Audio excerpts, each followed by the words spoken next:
My name's Cordy, and when I used to tag videos with Kemper, I think they got demonetized because they thought that the videos were about Ed Kemper. They weren't, mostly. So today I was filming some demos of Tone Junkie's new Divided by 13 Junior pack, and just having a generally fun time. That's what you'll be hearing in this video, but I just wanted to talk briefly about what role the Kemper plays in my studio now, where I think it might be going in the future, and also about the potential of making some profiles of these amps and stuff that I've got around me. So if you didn't already know, I did profile the Iridium quite early on, and I profiled my Mesa Boogie Nomad, which was one of the kind of key profiles that I used back when my Kemper was the main thing that I used. And also this Electrodyne is one of my main sort of clean sounds that I use. But I've also profiled more recently my HX Stomp lead patches, just because that's how I want my lead patches to sound. And all of those will be in the description if you want to try them in the Google Drive, same way that I do everything else. But I wanted to open things up for Kemper users a little bit on my channel.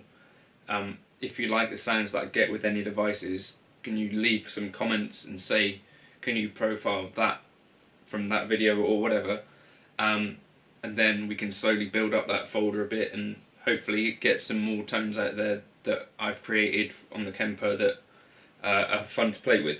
I've just grabbed this Cascade Fathead, which is a ribbon mic, and I'm going to be experimenting trying to get some decent tones with that. I've got quite a few Mesa Boogie amps, and the Carrier Tone OTS will be coming back to my room shortly. Plus, a mate of mine is getting quite a rare amp. So I think there's an opportunity to kind of build up that folder a bit with some interesting tones, hopefully. Do it in the same way that I've been doing with the Helix and all that stuff, where I'm basically charging the price of a coffee, and you can come back for the tones as many times as you like and grab new ones, make suggestions for other things that I can profile. But yeah, that's what I'd like to do. As for what the Kemper actually does in my studio, so it sits above my computer, and basically when I use the Kemper I have it wired in, so I use the jack out into my interface, but I also use on the back, you've got the direct out send. That's what I use so that I can reamp any sounds that I've been using, basically. So I guess probably most of you will know what reamping is, but you can take your DI signal and route it through, whether it might be a plugin or a real amp or another Kemper profile. Basically, it's quite a powerful way of maintaining that take, but not being committed necessarily to the tone that was used for it.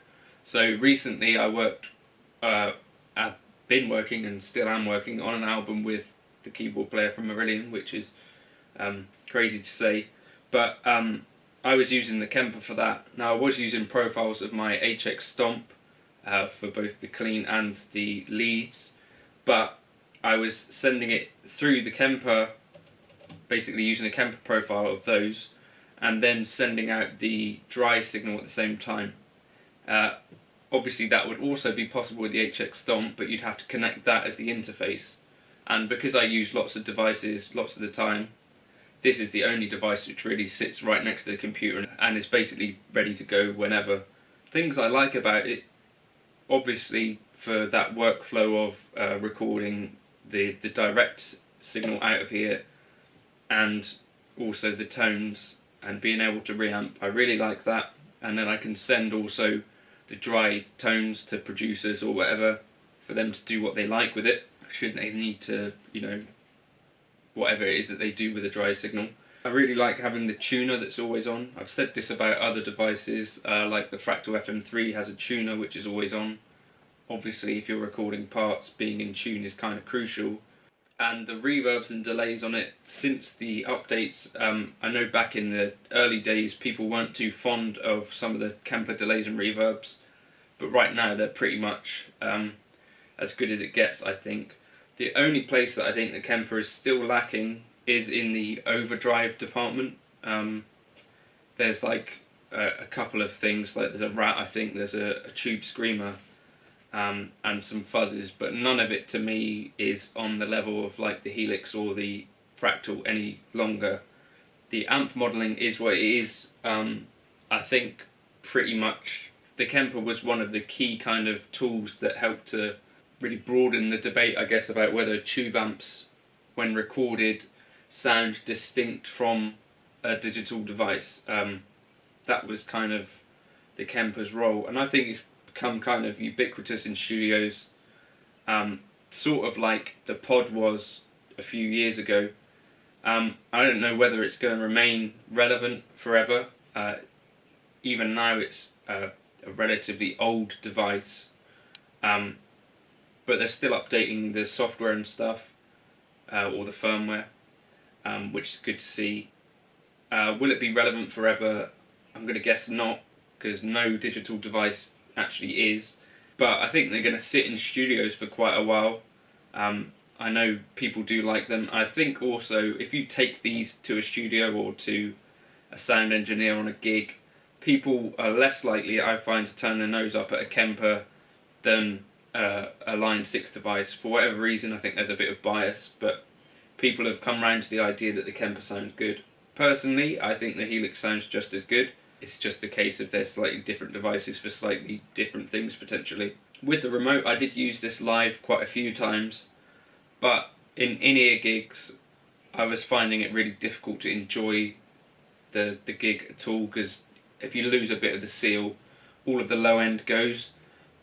So gigs that I actually enjoyed, I was pairing this with a real amp as well, using that direct out again, like we said, all of the monitor output, so that you've got a real amp going along with stuff, and there's MIDI out as well, which you can use to switch your devices. That was what I was doing. So I think I was using profiles of the Mesa Nomad, and I was using the real amp alongside it and switching to those real sounds that I had initially profiled, which was kind of cool. But yeah, so that's my thoughts on the Kemper as it stands at the moment. Great device. I think there's a firmware update coming with better drives. I'm not sure if that's the case, but if that is, that'd be quite exciting.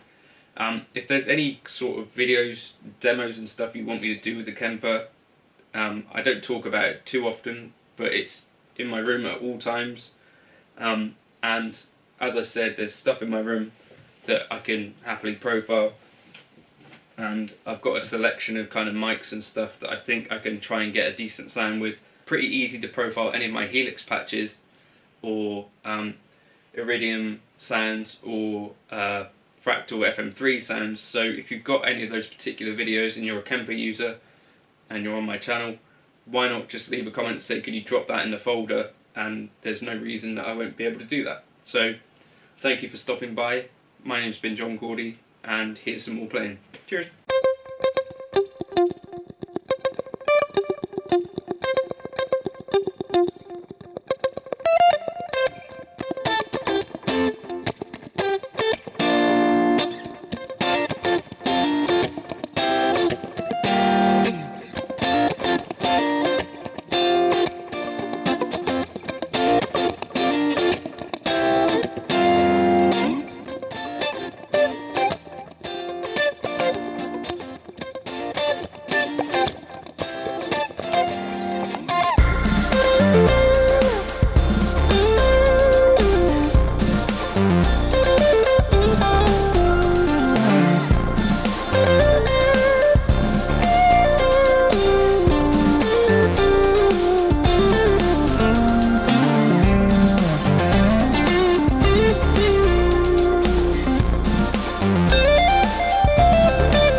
Bye.